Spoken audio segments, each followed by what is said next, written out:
বামেরা আপনাদেরকে বলা চলে যে ঘাট ধাক্কা দিয়ে ওই বাড়ি থেকে বের করেছিল। হ্যাঁ, বলতে পারেন। ওই বাড়িটা অধিগ্রহণ করার প্রস্তাব 1963 সালে উঠেছিল স্বামীজির জন্মশতবর্ষে। চোখের জল ফেলে বাড়ি থেকে বেরোতে বাধ্য হ্যাঁ করা হ্যাঁ, হয়। বাড়িতে বাধ্য করা হয়েছিল। লেনিনকে একটা সাংঘাতিক পুরুষ আপনার দাঁড় করাতে হয়, তাহলে স্বামীজির ইতিহাস আপনাকে খানিকটা মুছে ফেলতে তো হবেই, তবেই না লেনিনকে আপনি দাঁড় করাতে পারবেন। স্বামীজির ইতিহাস যদি পুরোপুরি মানুষ জানতে পারে, স্বামীজির জীবন, তার জীবনের কথা, তার জীবনের বাণী, তাহলে কে আর লেনিন, স্ট্যালিন, মাও এসব শুনবে বলুন? আর না শুনলে এদের ভোটটা আসবে কোত্থেকে? মেয়েরা যে বারবার দাবি করে যে নেতাজি সুভাষচন্দ্র বসু যাকে গুরু হিসেবে মানতেন বিবেকানন্দ, তিনিও কমিউনিস্ট ছিলেন। না না, এগুলো তো হচ্ছে তারা বিবেকানন্দকে যখন তারা স্বামীজিকে যখন তারা তার বাণী রচনা মুছে ফেলতে পারলো না, তখন তারা চেষ্টা করলো বোঝাতে না উনিও আমাদের মতনই একজন ছিলেন। সরকারের মধ্যে একটা, যেটা ইংরেজিতে একটা কথা আছে না, হাই হ্যান্ডেডনেস, সেটা বাম সরকারের মধ্যে প্রচণ্ডভাবে ছিল। এখন বাম সরকার বিপাকে পড়ে বলে আমরা বিবেকানন্দ, বাম নেতারা বলে আমরা বিবেকানন্দ পড়েছি, স্বামীজি নেতাজি তো অবশ্যই বঞ্চিত। কারণ বাম আমলে তাদের পুরো ফোকাসটা ছিল Lenin, Stalin, Marx, Engels, Ho Chi Minh, Mao, এদের প্রচারে। শুভেন্দুবাবু যে স্বামীজির কথা বলছেন, এই বলাটা, এই বক্তব্যটা, ওনার এই বিচারধারাটা উনি যদি ওনার মন্ত্রিসভার মধ্যে ছড়িয়ে দিতে পারেন, ওনার মন্ত্রিসভার থেকে নেমে আরও লেভেলে কর্পোরেশন, পুরসভা, সেখানে তাদের মধ্যে ছড়িয়ে দিতে পারেন যে স্বামীজি, নেতাজি, এদের কথা, এদের চিন্তা, এদের কাজ টপ প্রায়োরিটি, এটা আগে, তারপরে রাজনীতি। আমরা রাজনীতিটাকে পিছনে রাখবো, ব্যাকসিটে রাখবো, স্বামীজি, নেতাজি এনাদের ফোরফ্রন্টে নিয়ে আসবে, এটাই ছড়িয়ে দিতে পারেন, তাহলে একটা সফল উদ্যোগ হবে।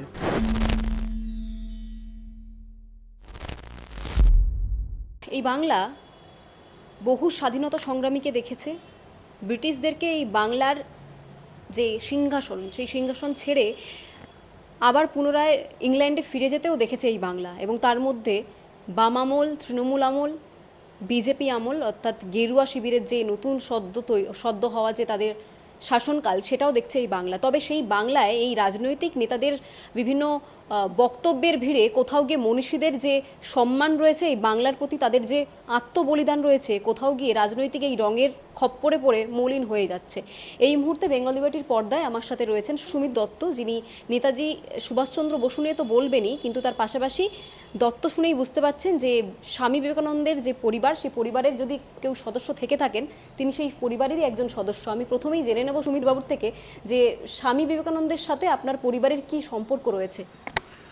আমার ঠাকুরদাদা শ্রী সুবোধ কুমার দত্ত, ওনার ঠাকুরদাদা ছিলেন নেপালচন্দ্র দত্ত ওরফে শিবচন্দ্র দত্ত।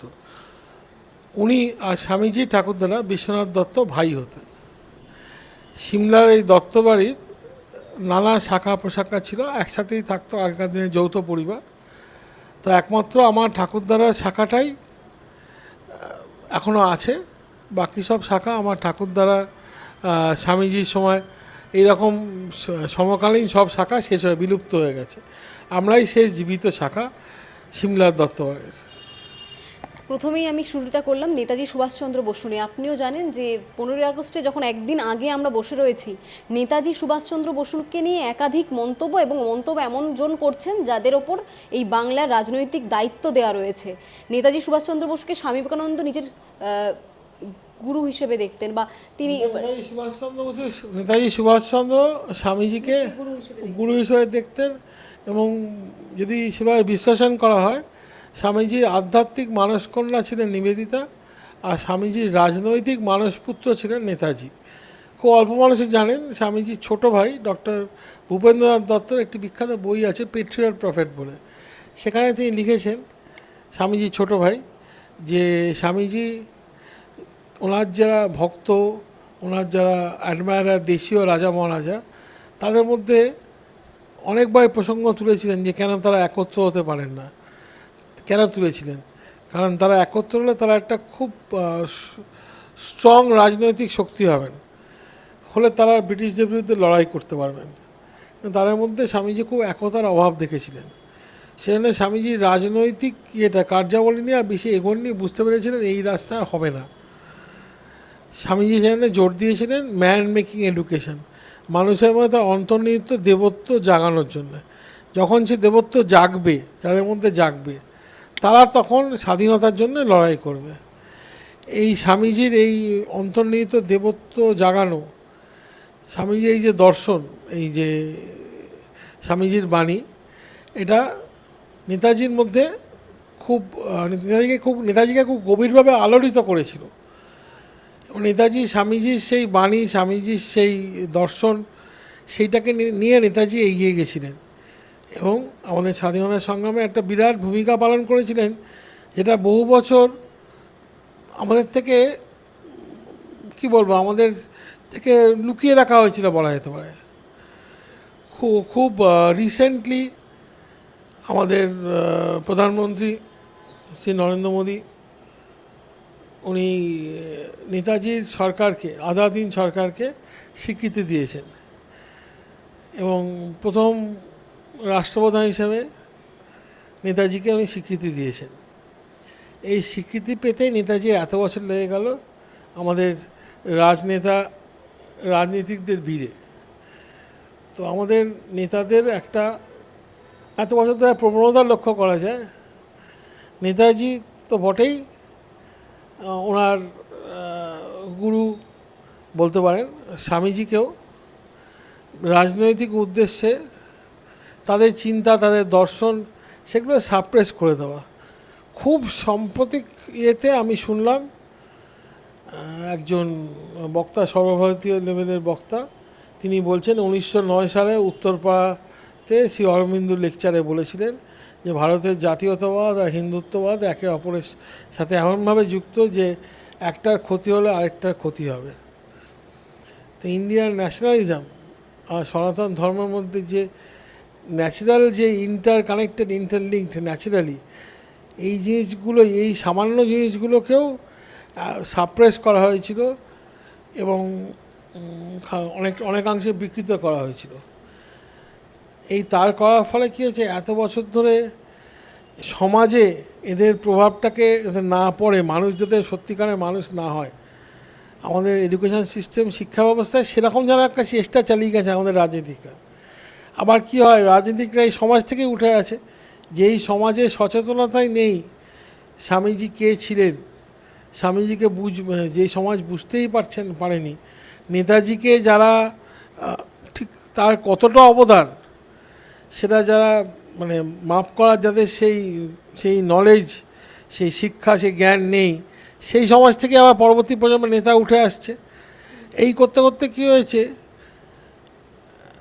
খুব কম মানুষের মধ্যে, নেতাদের মধ্যে, রাজনীতিতে খুব কম মানুষের মধ্যে সত্যিকারের স্বামীজির প্রতি বা নেতাজি সুভাষচন্দ্রের প্রতি সত্যিকারের শ্রদ্ধা সম্ভবত খুব কম মানুষের আছে। আচ্ছা সুবীরবাবু, আমার একটা প্রশ্ন, নেতাজি সুভাষচন্দ্র বসু গুরু হিসেবে বিবেকানন্দকে খুব মানতেন। নেতাজি সুভাষচন্দ্র বসুকে অনেকে বলে যে তিনি কমিউনিস্ট ছিলেন এবং স্বামী বিবেকানন্দকেও অনেকে বলেন যে উনি নাকি কমিউনিস্ট ছিলেন। এটা কি, এই তত্ত্বটা কি সঠিক? না, এটা একদম সম্পূর্ণ ভুল। কারণ স্বামীজি বলেছিলেন ভারতবর্ষের ব্যাকবোন হচ্ছে রিলিজন। তো ধর্মকে কেন্দ্র করে ভারতবর্ষে সংস্কার আনতে হবে। নেতাজি নিজে নানা রকম পুজো করতেন, সাধনা করতেন, তার সমকালীন অনেক লেখা এসবের বিবরণ পাওয়া যায়। আর কমিউনিজম তো বলে ধর্মটাই আফিম, তারা তো ধর্মকেই মানতে চায় না। তাহলে এই বামেরা যে বারবার দাবি করে যে নেতাজি সুভাষচন্দ্র বসু যাকে গুরু হিসেবে মানতেন বিবেকানন্দ, তিনিও কমিউনিস্ট ছিলেন। না, এগুলো তো হচ্ছে তারা বিবেকানন্দকে স্বামীজিকে যখন তার বাণী রচনা মুছে ফেলতে পারলো না, তখন তারা চেষ্টা করলো বোঝাতে, না উনিও আমাদের মতনই একজন ছিলেন। যদি স্বামীজির ইয়েতে কোনো স্বামীজির মধ্যে ওনার বাণী দর্শনে যদি কমিউনিজম বা সোশ্যালিজম অর্থাৎ সমাজতন্ত্র কিছু থাকতো, তাহলে এটাই স্বাভাবিক ছিল না যে তারা তাদের আপন মাটির মানুষ, স্বামীজিকে তারা ধরতেন, লেনিন, স্ট্যালিন, মার্কস, তাদের ছেড়ে তারা কেন ধরেননি? কারণ লেনিন, স্ট্যালিন, মার্কস ইত্যাদি কমিউনিস্ট নেতাদের, সোশ্যালিস্ট নেতাদের, যারা সোশ্যালিস্ট তাদেরও যারা আইকন, তাদের যারা গুরুস্থানীয়, তারাও কেউ এদেশি নন। এগুলো সব বিদেশ থেকে আসা কিছু কিছু ফিলোসফি, যেটা একটা সময় জগৎকে নাড়া দিয়েছিল, ঠিক কথা।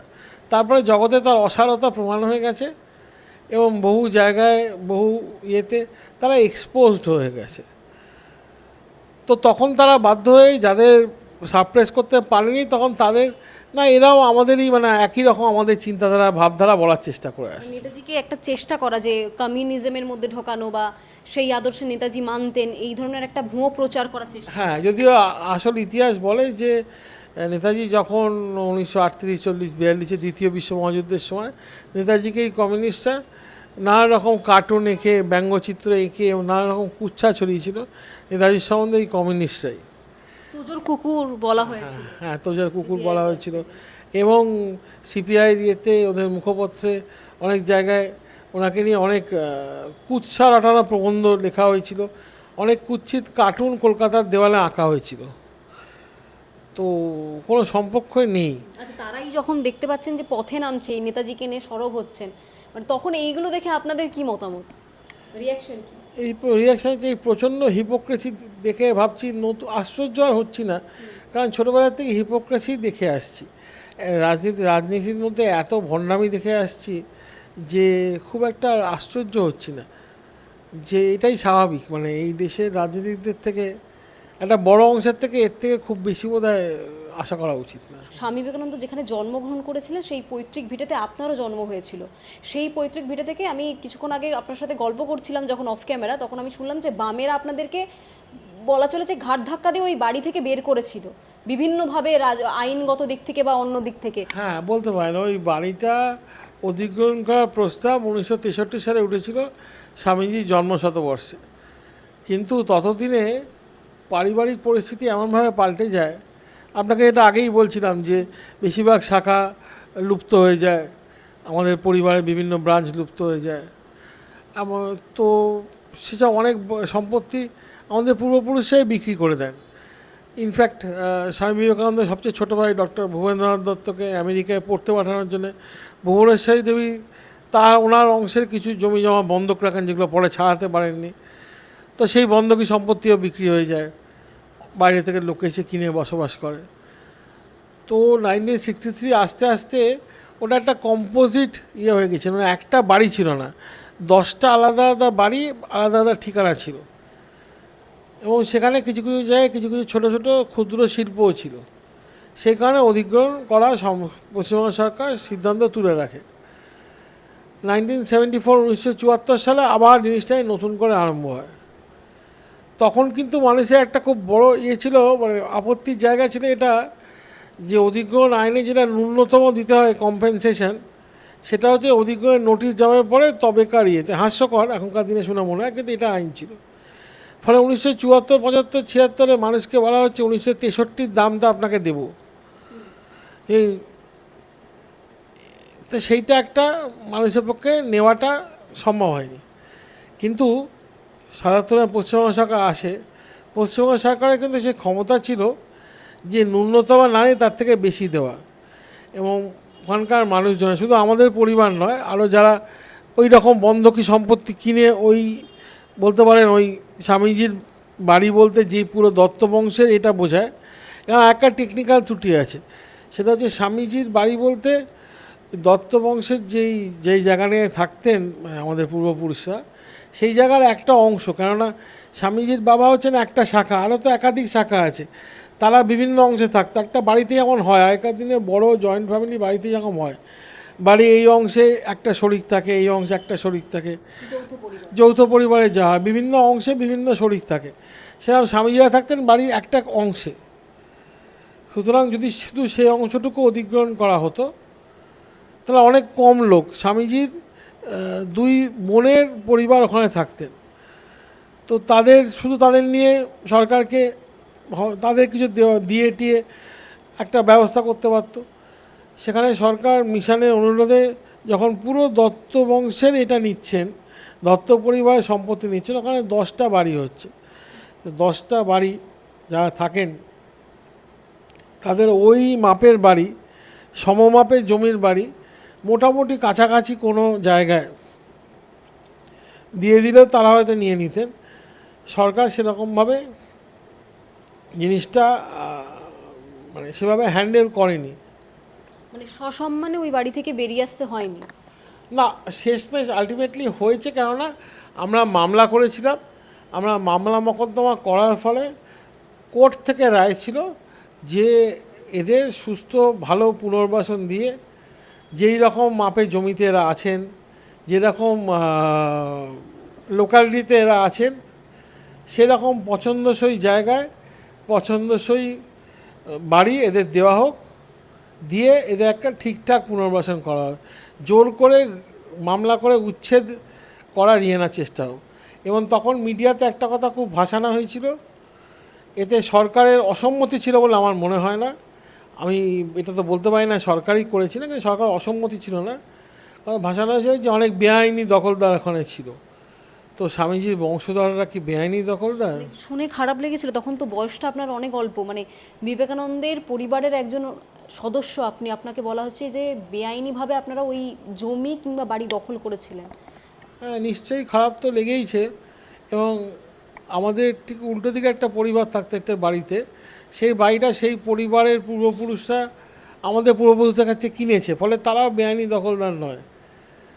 তাদের সাথে কোনো একটা মানে ইয়ে নিয়ে উঠে যাওয়া নিয়ে, টাকা পয়সা বাড়ি দেওয়া নিয়ে, এসব নিয়ে একটুখানি গোলমাল চলছিল।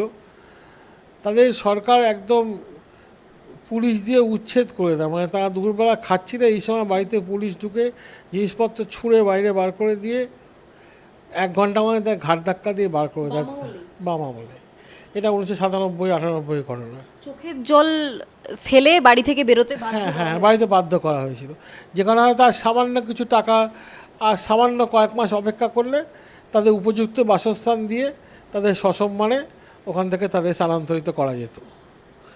সরকারের মধ্যে একটা, যেটা ইংরেজিতে একটা কথা আছে না, হাই হ্যান্ডেডনেস, সেটা বাম সরকারের মধ্যে প্রচণ্ডভাবে ছিল। এখন বাম সরকার বিপাকে পড়ে বলে আমরা বিবেকানন্দ, বাম নেতারা বলে আমরা বিবেকানন্দ পড়েছি। তখনকার দিনে 90-র দশকে আমরা আমাদের লোকালিটির ওইখানে স্বামীজির নামে মানে বাম বিভিন্ন সংগঠনে অনেক কুৎসিত স্লোগানও শুনেছি। এবং স্বামীজিকে খুব সম্মান দেখাতে হলে তারা বলতো যে right man in the wrong place in the wrong party, মানে লোকটা ভালো কিন্তু লোকটার দর্শনটা খারাপ আর কি, লোকটা রাইট ম্যান ইন দ্য, মানে স্বামী বিবেকানন্দর মতন মানুষ 1000 বছরে ভারতবর্ষে এই ভূমিতে জন্মাননি। স্বামী বিবেকানন্দ কী করেছেন, কী করে গেছেন, কি দিয়ে গেছেন, সেইটা বুঝতে এখনও আমাদের অনেক সময় লাগবে। কিন্তু তিনি যে বিরাট মাপে কিছু করে গেছেন, তিনি যে একটা ঘুমন্ত জাতিকে জাগানোর অন্তত চেষ্টা করে গেছেন, না অসম্ভব চেষ্টা, এবং সেই চেষ্টার ফলে জাতি সামান্য জেগেছে, সামান্য জাগার ফলে ভারতবর্ষের স্বাধীনতা সংগ্রাম হয়েছে। সেই সামান্য জাগার ফলস্বরূপ এত বছর বাদে যখন প্রধানমন্ত্রী বলছেন মেক ইন ইন্ডিয়া, হার্ভার্ডের থেকে হার্ডওয়ার্ক, আমাদের যে একটা অদ্ভুত মানে চোখে একটা অদ্ভুত কি বলবো প্রেম, একটা পুজো মতন, যে অক্সফোর্ডে পড়েছে, কেমব্রিজে পড়েছে, ইংরেজিটা ভালো করে আর্টটাকে রোল করে অ্যাকসেন্টে ইংরেজি বললে সে অত্যন্ত পণ্ডিত, অত্যন্ত স্মার্ট। আমাদের স্মার্টনেসের পরিমাপ তার ইংরেজি বলাটা, তার পাণ্ডিত্যের পরিমাণটা অক্সফোর্ড কেমব্রিজে পড়াটা, এই যে মনোভাব, এই যে দাস মনোবৃত্তি, এইখান থেকে যে এখন আমরা একটু হলেও বেরিয়ে এসেছি, একটু হলেও মানুষ ইয়ে করতে শিখেছে, একটু হলেও সামান্য হলেও এখন দেখা যায় যে আপনি একটা স্যুট পরে না গেলেও, বহু জায়গায় যেখানে সবাই স্যুট পরে গেছে, আপনি না গেলেও মানুষ আপনাকে তাড়িয়ে দিচ্ছে না। এই যে পাশ্চাত্যের অন্ধ অনুকরণে আমাদের সভ্যতার মানে আমরা আমাদের সিভিলাইজ সভ্য মনে করি যে যত আমরা পাশ্চাত্য অনুকরণ করতে পারি। আমরা আমেরিকান টিভি সিরিয়াল দেখে বাচ্চারা মামাদের সাথে বিচ্ছিরি ভাষায় কথা বলে, সেইটা আমাদের বাচ্চারা বলতে পারলে তারা নিজেদের মডার্ন আপ টু ডেট বাচ্চা মনে করে। এর বাইরেও একটা ভারতবর্ষ আছে, এবং তার বাইরে যে ভারতবর্ষটুকু আছে যেখানে মানুষ তাদের মা বাবাকে শ্রদ্ধা করে, যেখানে মানুষ পরিবারকে একটা দাম বোঝে, মূল্য বোঝে, এই সব কিছুর পেছনে এই যে প্রাচীন ভারতে, সনাতন ভারতের যে পরম্পরা, এই যে পরম্পরা, এইগুলো কিন্তু সব আস্তে আস্তে স্বামীজি না এলে এগুলো আস্তে আস্তে মরে যেত। আচ্ছা, বাঙালি, এই বাঙালি জাতি থেকে বিবেকানন্দ উঠেছিলেন এবং তরুণ প্রজন্মকে তিনি একটি দিশা দেখিয়েছিলেন, কিন্তু বর্তমানে দেখা যায় যে কোনো অনুষ্ঠান, মেলা প্রাঙ্গণ, প্রত্যেক জায়গায় দেখা যায় যে বামফ্রন্টের তাদের যে স্টল থাকে সেই স্টলে তরুণ প্রজন্মের সংখ্যা অনেকটা বেশি, কিন্তু অথচ আমরা যদি দেখি বিবেকানন্দের রামকৃষ্ণ মিশন বা কোনো বিবেকানন্দের যদি কোনো সংগঠন থেকে কোনো স্টল দেওয়া হয়, সেখানে তরুণ প্রজন্মকে দেখা যায় না, ভিড়ও অনেকটা কম হয়। মানে বাংলার এই তরুণ প্রজন্ম কবে এই বাঙালি জাতি থেকে যারা বিদেশি রয়েছে তাদের কালচার, তাদের মতাদর্শের দিকে মুখ ঘুরিয়েছে? এটাতে না যারা আমাদের পূর্ববর্তী প্রজন্মদেরও দোষ আছে। আমাদের একটা মুশকিল কি বাঙালিদের, আমাদের কি বলবো, আমাদের ইগোটা বড় হাই। আমাদের পূর্ববর্তী প্রজন্ম যারা, তারা একটা সময় বুঝতে পেরেছেন যে মানে বামপন্থা সর্বনাশ। তারা হয়তো তার আগের প্রজন্মকে দেখেছিলেন 1930-40-50-এর দশক, যখন বামপন্থা বিশ্বজুড়ে তার একটা মানুষের একটা আশা ভরসা দেখাচ্ছিল বামপন্থা।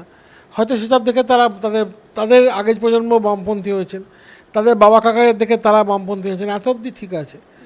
তারপরে তারা যখন দেখেছেন যে সব বামপন্থার ফলে কি সর্বনাশ হচ্ছে, সেই সব দেখার পরেও যেহেতু ইগো, আমি জানি আমি ভুল, সারা জীবন আমি ভুল ছিলাম, আর সেটা আমি স্বীকার করব না, সেইভাবে বামপন্থাকে অস্বীকার করা হয়নি পশ্চিমবঙ্গে। পশ্চিমবঙ্গ বরঞ্চ কলকাতার বাইরেকার অর্ধশিক্ষিত মফস্বলে থাকা, কম এক্সপোজার পাওয়া, হয়তো শিক্ষিত কিন্তু এক্সপোজার কম পাওয়া মানুষ, তারা বামপন্থাকে রিজেক্ট করে সেটা ভোট দেখে বয়ে যাচ্ছে। তারা কিন্তু শিক্ষিত বাঙালি, কলকাতা শহরের বাঙালি এখনও রিজেক্ট করতে পারেনি। কেননা রিজেক্ট করতে হলে প্রথমে স্বীকার করতে হবে যে আমি ভুল ছিলাম, আমার বাবা ভুল ছিল, আমার কাকা ভুল ছিল। সব সেই স্বীকারটা করতে একটা নিজের ইগোকে সাইডে রাখতে হয়, সেটা রাখার ক্ষমতা এখনও হয়নি শিক্ষিত বাঙালির। বামফ্রন্ট আমলে বিবেকানন্দের পরিবারকে তার বাড়ি থেকে, তার বাস্তু থেকে চোখের জল ফেলে বের করে দেওয়া হয়েছিল। তারপর আপনারা দেখলেন তৃণমূল কংগ্রেসের শাসন 2011 পর থেকে, এবং বর্তমানে গেরুয়া শাসন বলে অনেকে, বিজেপির যে সরকার 3 মাসের সরকার এসেছে এখনো পর্যন্ত। তো এই যে গেরুয়া শাসন চলছে বাংলায়, এই শব্দটা যখন শোনেন এটাকে কিভাবে নেন? এগুলো দেখুন, এগুলো হচ্ছে বিভিন্ন টার্মিনোলজি।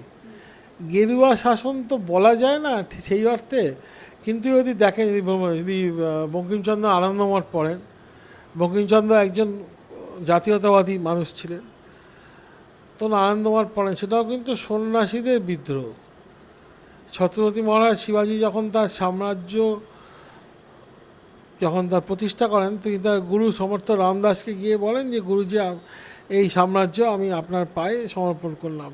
সমর্থ রামদাস বললেন, তুমি এখন এই সাম্রাজ্যকে আমার সাম্রাজ্য মনে করে তুমি চালাও। এই যে উচ্চ ভাবধারাগুলো, এবং শিবাজী মহারাজের ধ্বজের রং ছিল ভাগবা, মানে গেরুয়া।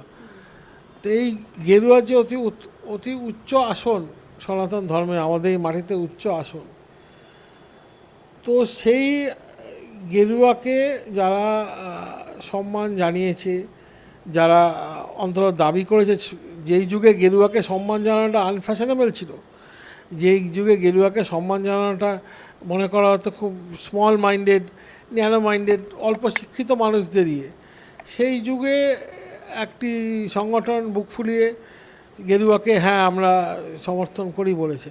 তারা বারবার স্বামীজি সে উক্তিটা তারা কোট করেছেন, গর্ভ সে কাহো তুম হিন্দু হো। তো সেই সংগঠনের যেটা রাজনৈতিক মুখ, সেই রাজনৈতিক পার্টি যখন 3 মাস আগে এসছে, তখন হ্যাঁ বলতে পারেন গেরুয়া সরকার, কিন্তু এনারা কিছু হাতে গোনা রাজনৈতিক মানুষ, মানে পশ্চিমবঙ্গের পরিবর্তনটা 3 মাস আগে থেকে কী হয়েছে, 208 জন মানুষ যারা আমরা ধরে নিতে পারি গেরুয়া ভাবাদর্শের, তারা বিধানসভায় নির্বাচিত হয়েছে। এর বাইরে কিন্তু রাজনৈতিক প্রশাসনিক সিস্টেমে কোনো পরিবর্তন হয়নি। আর কিছু হয়তো গোটা 30-40 জন আমলা পরিবর্তন হয়েছে, কিন্তু এতগুলো দপ্তরে এত আমলা যারা সরকার চালায়, এত কি বলবো, যেটা মেশিনারি রাজ্য সরকারে, সেইখানে কিন্তু কোনো বিরাট পরিবর্তন হয়নি। কারণ হওয়া সম্ভব না, রাতারাতি আপনি সমস্ত রাজ্য কর্মচারী তো কিছু করতে পারেন না। সামান্য কিছু আইডেন্টিফাইড হয়েছেন যারা হয় দুর্নীতিগ্রস্ত বা গেরুয়া বিরোধী, তাদের বদলি হয়েছে বা শাস্তিমূলক তাদের অ্যাকশান নেওয়া হয়েছে। কিন্তু এক বিরাট অংশ এখনও থেকে গেছে, যারা বাম আমলে পড়াশোনা করে, বাম আমলে চাকরি পেয়েছে, যাদের মধ্যে একটা গেরুয়ার প্রতি একটা বিতৃষ্ণা, ঘৃণা, রাগ আছে। আমি নানা সরকারি দপ্তরে গিয়ে দুরকম লোক দেখেছি। এক ধরনের লোক যারা খুব ভক্তি শ্রদ্ধা সহকারে কথা বলেছেন, আরেক ধরনের লোক যারা খুব খারাপভাবে কথা বলেছেন। একমাত্র দোষ যে ভেবেছেন, আমাদের দেখে মনে হয়েছে এদের সাথে গেরুয়ার কোনো যোগ আছে। আমরা টোটালি অরাজনৈতিক একটি আমরা যা কাজকর্ম করি, রাজনীতির কোনো সম্পর্ক নেই। তখন তো একেবারেই আরোই ছিল না। এখন তবু দু একজন রাজনীতির নেতা হয়তো আসেন, দেখা করেন, তখন সেটুকুও ছিল না। কিন্তু আমাদের সাথে গেরুয়ার সম্পর্ক আছে, অতএব এদের সাথে খারাপ ব্যবহার কর, অতএব এদের এখান থেকে ধাক্কা দিয়ে বার করে দে, অতএব এদের বল না এখানে কিছু হবে না, যান পরের মাসে আসুন। তো এই সিস্টেমটাই তো খারাপ। তো গেরুয়া সরকারের, সত্যিকারের গেরুয়া সরকার বলতে পারবেন, তার জন্য আরও আমার মনে হয় 1.5-2 বছর লাগবে, যদি এই সরকার সফলভাবে সিস্টেমটাকে পাল্টাতে পারে। নতুন সরকার, নতুন মুখ্যমন্ত্রী শুভেন্দু অধিকারী বিভিন্ন জায়গায় দেখেছি নেতাজি প্রসঙ্গ নিয়ে আসেন, তার বাণী উচ্চারণ করেন। বিভিন্ন ক্ষেত্রে আমরা দেখেছি বারবার বেলুড় মঠে তিনি ছুটে গিয়েছেন। বিগত সরকার আর এই বর্তমান সরকারের মুখ্যমন্ত্রীর মধ্যে কি একটা পার্থক্য রয়েছে বা বাউন্ডারি রয়েছে বলে মনে করেন? প্রশ্নটা কোন অ্যাঙ্গেলের উপর, সেটার উপর ডিপেন্ড করবে। আপনি যদি বলেন পার্থক্য রাজনৈতিক তো আছেই। আপনি যদি বলেন জনমানুষের প্রতিফলন, গত মুখ্যমন্ত্রীর কথা ও কাজে এত পার্থক্য হচ্ছিল, এত বেশি দুর্নীতি এত বেশি সংখ্যক মানুষ ফেস করেছে। এই যারা মনীষী বাংলার জন্য কিছু করে গেছেন তাদেরকে আগে রেখে তারপর রাজনৈতিক পরিচয়টাকে রাখা, বর্তমান যে সরকার রয়েছে শুভেন্দু অধিকারী তিনি বারবার নেতাজি প্রসঙ্গ, বারবার স্বামী বিবেকানন্দ প্রসঙ্গ টেনে আনেন। তিনি সেখানে রাজনীতির রং বা বিজেপির কোনো শব্দ ব্যবহার করেন না। সেক্ষেত্রে বিগত দিনের সরকার এবং বর্তমান সরকারের যে মুখ্যমন্ত্রী রয়েছে, দুজনের কি এই ক্ষেত্রে অনেকটা পার্থক্য রয়েছে?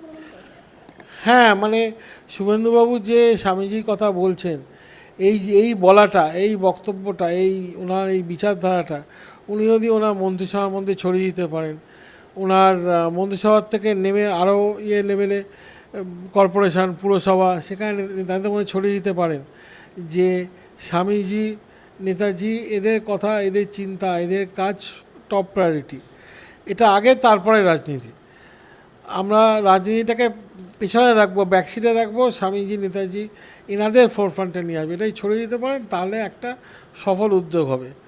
আগের সরকারে দুর্ভাগ্যবশত যার বলবার কথা, যিনি সরকারের মাথা, তিনি নিজেকে একজন মহাপুরুষ বা ওরকম একটা নিজেকেই একটা স্বামী নেতাজি গোছের কেউ ভাবতে আরম্ভ করেছিলেন। তাহলে আর তিনি কার কথা বলবেন? তিনি নিজের কথাই বলে যেতেন সারাক্ষণ। দুর্ভাগ্যের বিষয়। তিনি তার বাণী নিয়ে বই লিখতেন, তিনি তার বাণী প্রচার করবেন না, স্বামীজির কথা বলবেন। তিনি আরম্ভ করেছিলেন 2011-তে এসে অবশ্যই স্বামীজির সম্বন্ধে ভালো কথা বলেছিলেন, অর্থাৎ স্বামীজিকে নিয়ে আলোচনা করেছিলেন, স্বামীজিকে তুলে ধরেছিলেন। তার আগের সরকার, বাম সরকার তো সব তুলেই ধরেনি। স্বামী বিবেকানন্দের কথা বা নেতাজি সুভাষচন্দ্রের কথা সরকারিভাবে তো কোনোদিন শোনাই যায়নি। ইনফ্যাক্ট একটা বিখ্যাত ঘটনা আছে, আপনি হয়তো জানবেন, কিন্তু আমি যারা দেখছেন তাদের জন্য বলছি। ভারতবর্ষের স্বাধীনতার পর দক্ষিণ ভারতীয় এক ব্যক্তি, স্বামী বিবেকানন্দ খুব ভক্ত ছিলেন। তিনি মনে করেন স্বামী বিবেকানন্দ সাঁতরে, কন্যাকুমারী কালে সাঁতরে যেই পাথরের ওপর বসেছিলেন, বসে ধ্যান করেছিলেন, সেই পাথরের ওপর একটা স্বামীজির স্মৃতিতে মেমোরিয়াল হোক, একটা মন্দির হোক। সেই প্রস্তাব নিয়ে যখন উনি কেন্দ্রীয় সরকারের কাছে গেছিলেন, আমাদের প্রধানমন্ত্রী শ্রদ্ধেয় জওহরলাল নেহরু বলেছিলেন যে এইরকম অনেক মনীষী আছে ভারতবর্ষে, এখন প্রত্যেককে নিয়ে যদি মেমোরিয়ালটা আরম্ভ করে, চারদিকে মন্দিরে মন্দিরে ছেয়ে যাবে। আর প্রত্যেকের জন্মদিন যদি জাতীয় ছুটির ঘোষণা করতে হয়, তাহলে আর মানুষ কাজকর্ম করবে কখন? তো এইটা ছিল আমাদের প্রধানমন্ত্রীর মূল্যায়ন স্বামীজির সম্বন্ধে, যে এরকম অনেক এত আছে যে পুরো দেশই ভরে যাবে। তো সেই প্রধানমন্ত্রীর আমলে শিক্ষা ব্যবস্থায় শিক্ষামন্ত্রী হচ্ছে মৌলানা আব্দুল কালাম আজাদ, যিনি সৌদি আরবিয়ানা মাদ্রাসায় পড়ে এসছেন। তারা কি স্বামীজিকে বুঝবে আর কি স্বামীজির জন্য তারা কি করবে, আশা করাই অন্যায়। সৈয়দ নুরুল হাসান, বিখ্যাত বামপন্থী নেতা, এবং শিক্ষামন্ত্রী হয়েছিলেন। তার কাছ থেকে আপনি স্বামীজির ব্যাপারে মানে স্বামীজির বাণী দর্শন প্রচার, স্বামীজির জীবনধারা মানুষের মধ্যে ছড়িয়ে দেওয়া, এইসব কাজে কিছু আশা করাই তো আপনার মানে উচিত না, আপনারই অন্যায়। আপনি বলছেন বাম আমলে বঞ্চিত থেকেছে স্বামী বিবেকানন্দ, এবং বর্তমানে বিজেপির আমলেও যে বিজেপি যে কাজ মানে কর্মকাণ্ড করছে সেখানে নেতাজিকেও বঞ্চিত রাখা হচ্ছে। না, আমি সেটা বলবো না, আমি বলবো বাম আমলে নিশ্চয়ই বঞ্চিত, স্বামীজি নেতাজি তো অবশ্যই বঞ্চিত, কারণ বাম আমলে তাদের পুরো ফোকাসটা ছিল Lenin, Stalin, Marx, Engels, Ho Chi Minh, Mao, এদের প্রচারে, এদের আন্দোলন, এরা কত মহৎ, এরা কত মানে জগৎ পরিবর্তনকারী, মানে এদেরই প্রফেট, অবতার পুরুষ বলতে গেলে ডিক্লেয়ার করার জন্য তারা একদম উঠে পড়ে লেগেছিলেন। তার জন্যই কি বিবেকানন্দের ইতিহাসকে মুছে দেওয়ার একটা চেষ্টা করে? সে তো হবেই, সে তো করতেই হবে। আপনি যদি স্বামীজি মাটিতে লেনিনকে একটা সাংঘাতিক পুরুষ আপনার দাঁড় করাতে হয়, তাহলে স্বামীজির ইতিহাস আপনাকে খানিকটা মুছে ফেলতে তো হবেই, তবেই না লেনিনকে আপনি দাঁড় করাতে পারবেন। স্বামীজির ইতিহাস যদি পুরোপুরি মানুষ জানতে পারে, স্বামীজির জীবন, তার জীবনের কথা, তার জীবনের বাণী, তাহলে কে আর লেনিন, স্ট্যালিন, মাও এসব শুনবে বলুন? আর না শুনলে এদের ভোটটা আসবে কোত্থেকে? বাবু, আপনি শুনেছেন অনন্ত মহারাজ তিনি নেতাজিকে নিয়ে সাম্প্রতিককালে যে যে বক্তব্য রাখছেন এবং নিজেকে মহারাজ হিসেবে দাবি করছেন, শুনেছেন এগুলো? হ্যাঁ, শুনেছি। এবং ব্যাপারটা কি আমি জানি না, একটা হতে পারে উনি পাবলিসিটির জন্য করছেন, আরেকটা হতে পারে উনি, ওনার যা বয়স, উনি তো বাম আমলের শিক্ষা ব্যবস্থাতেই বড় হয়েছেন, তো উনি কী পড়েছেন উনিই জানেন, কোন বামপন্থী কাদের দ্বারা উনি হয়েছেন। পিছনে একটা মহারাজ লাগিয়ে নিলেই, গেরুয়া পরে নিলেই তো মহারাজ হয় না। আর তৃতীয় হতে পারে উনি, ওনার মানে বুদ্ধি ও শিক্ষার খামতি আছে। উনি নিজেকে রাজা হিসেবে দাবি করেন, কোচবিহার রাজা। হ্যাঁ, তাহলে হ্যাঁ, এইসব করলে পরে তাহলে একটা কোথাও মনে হয় মস্তিষ্ক বিকৃতির ব্যাপার। এইসব মানুষকে যত কম ইম্পর্টেন্স দেবেন, এনারা তত আউটরেজার স্টেটমেন্ট দেবে, তত ভয়ঙ্কর ভয়ঙ্কর কথাবার্তা বলবে। বলতে বলতে একসময় চুপ করে যাবে, যখন কেউ শুনবে না। আমরা যখন ছোটো ছিলাম, কেসি পাল বলে একটি লোক, চারদিকে দেওয়াল লিখন থাকতো, সূর্য পৃথিবীর চারদিকে ঘোরে, এটা ওনার তত্ত্ব। যখন কেউ এটা মানলো না, সূর্য পৃথিবীর চার দিয়ে করে, আস্তে আস্তে কেসিপাল চুপ করে গেল। এত সময় কথা বলছিলাম সুমিতবাবুর সাথে, যিনি পৈতৃকগত পরিচয়ের দিক থেকে স্বামীজির বংশধর, এবং তিনি বলছেন তার ছোট থেকে যে তিনি ইতিহাস যদি মনে করেন, স্মৃতিচারণ করেন, সেখানে বামফ্রন্ট আমলে বারবার বিবেকানন্দের যে ইতিহাস, সেই ইতিহাস বাংলা থেকে মুছে ফেলার চেষ্টা করা হয়েছে, এবং তাদেরকে তাদের পৈতৃক যে ভিটে সিমলাতে যে বাড়ি এই মুহূর্তে এখনও পর্যন্ত রয়েছে, সেই বাড়ি থেকেও তাদেরকে রাতারাতি বেরিয়ে যাওয়ার জন্য প্রেশারাইজ করা হয়েছিল এবং বেরিয়ে যেতে বাধ্য করা হয়েছিল। এবং এই বামফ্রন্ট আমল থেকে বিবেকানন্দের প্রতি যে অন্যায় অবিচার করা হয়েছে, সেই অবিচার এখনও পর্যন্ত টাটকা দগদগে স্মৃতিচারণে তাদের রয়ে গিয়েছে।